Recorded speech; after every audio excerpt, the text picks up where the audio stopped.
Okay, so I would first just like to say that this title is slightly misleading. When I started this research project, this is what I wanted to find out. It's not what happened in the end. I've done some research, it's not new to you, that's what happens. I was initially looking at what teacher cognition and flipped classrooms are. What actually happened is that I wanted to look at educational change, because that's what really happened there. And so I'd like to ask you in this room, because I work for the University of Leeds and I'm contractually obliged to make a V-Box and everything. What was the biggest change that happened in your career so far?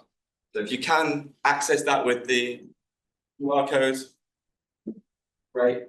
Hopefully it should work. Can you, is that, no? Yeah? I've got nodding heads and shaking heads. Waiting for the host to start. Can I see that on here?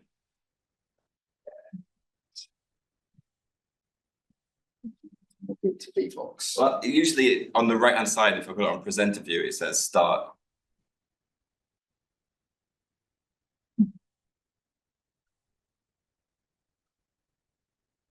Okay, do that quickly. So can anyone see what's in there? No, it's just waiting to start. Yeah. Can we forget the V-Box? We'll tell them that we did it. All right, and instead, let's just talk to each other. So the question, forget it. Sure. Yeah. Sure. Okay. This way we save time and everyone gets away a bit quicker. That's like. Well, Are you guys sponsored by them or something? my pockets might get a little bit larger. Let's just try. Turn to the person next to you, in front of you, behind you, 4 rows in front with a megaphone. I don't care. Right? Talk to somebody about what the biggest change is that you've experienced in your career. What happened? How has it changed what you do in your day-to-day life, and how it made you feel as well? That's okay.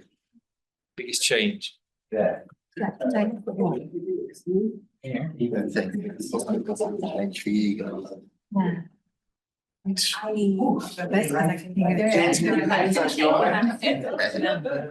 So creating online materials to teach. Fundamentally, they change the way that they use this change. Oh, it actually Qualifying degree. that's from one to sort of one again.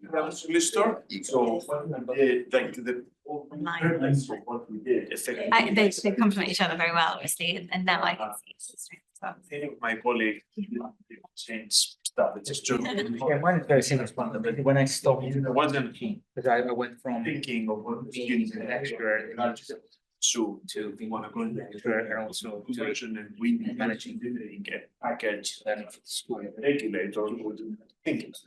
Now, not only we were free to do whatever we want. And it took me, it's still now, it's still have a bit of Change things for me. technical support when you reality, education. All right, I'm going to stop you there. Hopefully you've had a productive. Enough time. I'm sorry, man, but I've got 20 minutes if that. Time. Okay. So hopefully we can come back to that later. If not, we'll see. So I'm going to give you a little bit of a presentation about what my study was about, and that might be relevant what we'll talk about there. All right, we'll see. So what happened was I studied in the University of in the UAE, while I was teaching there, and the study took place where we were in a process of transition from doing the regular face-to-face teaching that we're all aware of into making it a bit more online and into a flipped classroom approach. You might be aware of a flipped classroom approach, you might not. I get a lot of heads nodding. It's where you give the students something to study beforehand, and then if they come to class and you work on it together for an active learning approach. Usually. That's not what happened here. What happened here was we're going to split our course into 2 halves, and 1 half you study by yourself, the other half will study in class, and don't let the 2 combine. So it wasn't a typical flipped classroom approach, it's more like half online learning, half face-to-face. So what I wanted to look at was how that was going down with the teachers, what their opinions are, what they thought, and what their experiences were. And so I'm really interested in that sort of intersection between pedagogical change and digital technology. and also the impact of the COVID had on that. So, teaching online, learning materials put online, how does that affect the teachers and what they're doing, and also the students? So a little bit about the UAE. The UAE you may know less about. It's in the Middle East, Arabian Peninsula, petro state, massively wealthy over the last 60 years. 20% of the population are local Emiratis. Weird, not what we're used to. And so they are releasing a change in their government policy because they're aware that the sustainability of oil isn't there, so they need to change, flip, go to something else. What they're calling a knowledge economy. Don't have a clue what that is. That's another study worth looking at.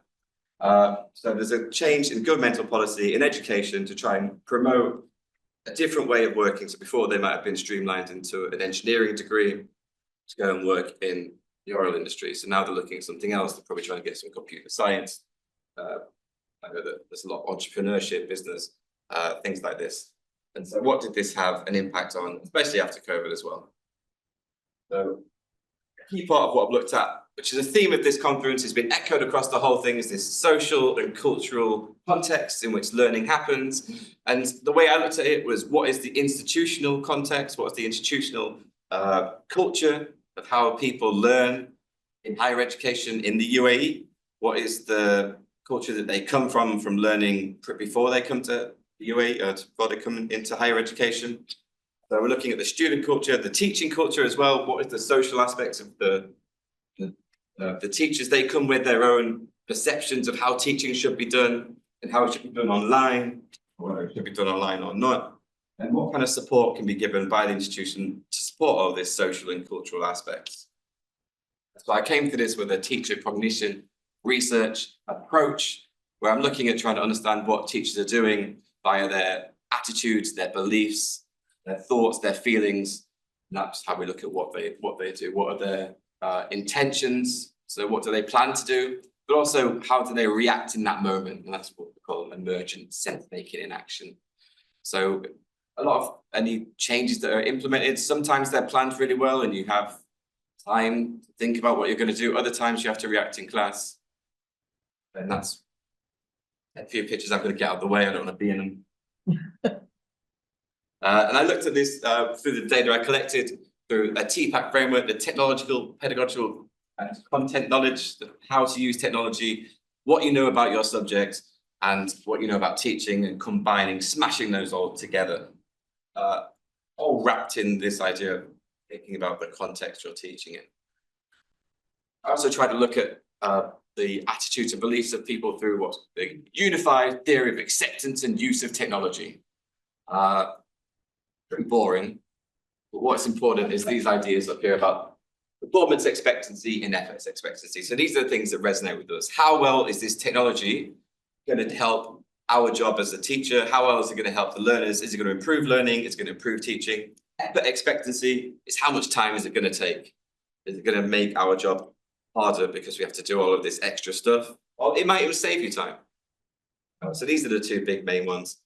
Social influence is just what other people around you are doing, and facilitating conditions, because this is in the UAE and it was a context where everyone has an expectation that they're going to come to the class with a laptop, with access to technology, with access to the internet. It's not the same, and it's not going to be the same for every context, but that was just what we're here. But that's what that's talking about, the resources available. Underneath, we have all these moderators. I study found that none of those mattered, didn't make a difference. A lot of other studies since this initial one has also found the same thing.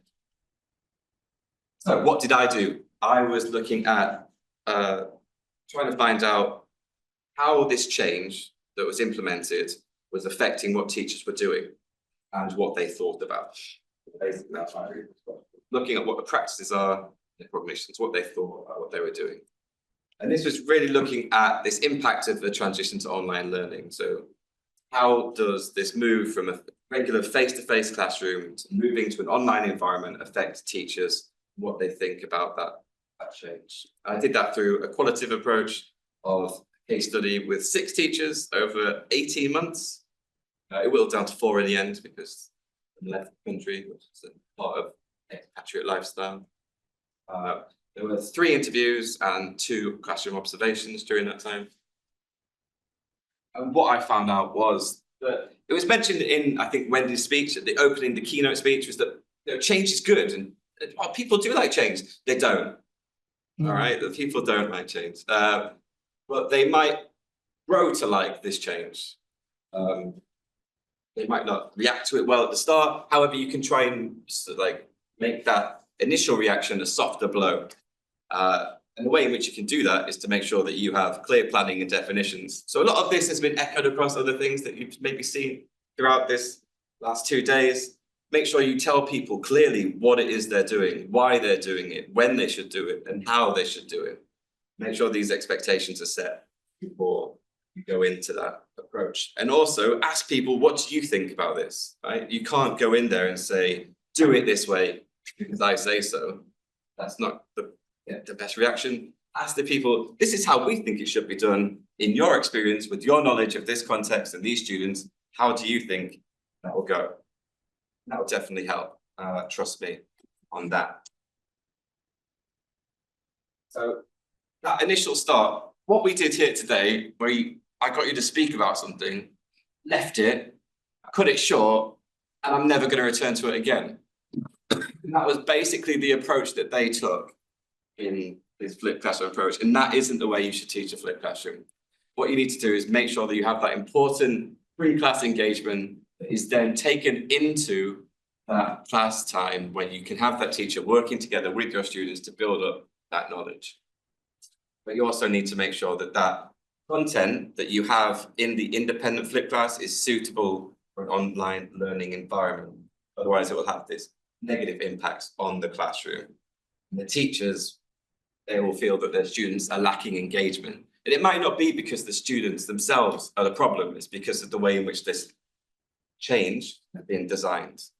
So the teachers in this study, they said that the students don't interact with the content that's on the platform. They don't interact with each other, and they don't even interact with the teacher.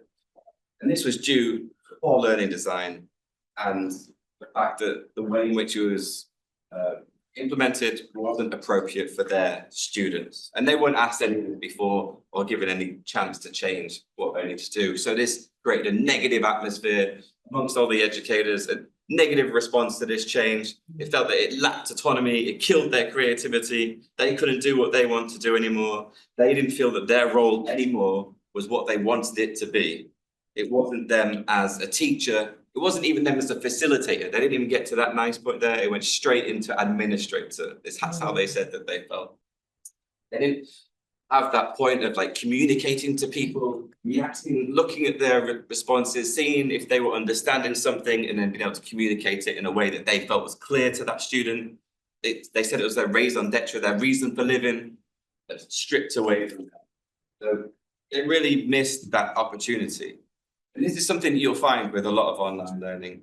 If it's not given the teacher the chance to allow a bit of flexibility. So that it feels like they're teaching to the test, they're just an administrator telling the students, this is where you need to go to study this, do this at this time, this here. And that's not a role that teachers get into teaching to do. So they're confined by that modality. But this study really comes around to saying that there are confusion created by not planning and communicating properly.